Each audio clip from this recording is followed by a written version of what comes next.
C'è qualcosa che non quadra, c'è una strana situazione, tra drogati alcolizzati, più bastardi che imbranati, troppe lacrime versate sulle spalle di un amico, nei silenzi di un asfalto che un ragazzo si è inghiottito.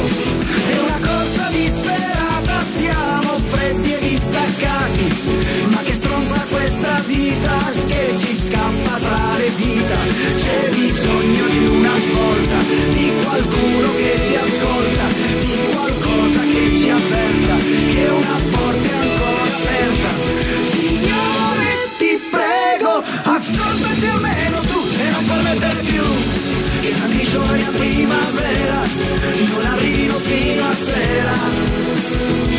Signore, ti prego, puoi farlo soltanto tu e non permettere più che il cibo sia l'indifferenza e sono un'anima senza essenza, non permetterlo più. Oh no, non permetterlo più. Su ragazzi, adesso che si fa? Questo è il dramma di una certa età, una cucca ed una sigaretta, ed il tempo passa un po' più in fretta. Io una mezza idea ce l'avrei, una corsa sulla 106,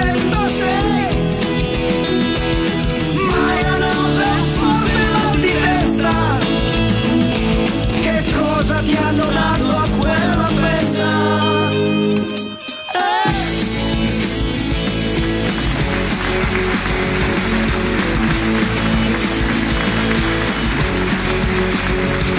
C'è qualcuno che ci marcia in questa strana situazione, c'è bisogno di una sosta e di un'attenta riflessione, troppe lacrime versate sulle spalle di un amico, ma il ragazzo che è volato qualcun altro l'ha aiutato.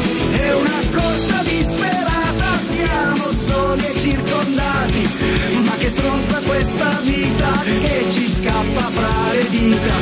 Siamo stanchi di stranezze, c'è bisogno di certezze, mai nessuno che ci avverta di una porta ancora aperta.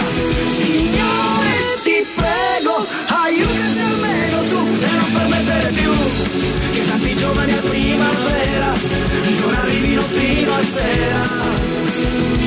Signore, ti prego, puoi farlo soltanto tu e non permettere più che il cibo sia l'indifferenza e sono un'anima senza essenza,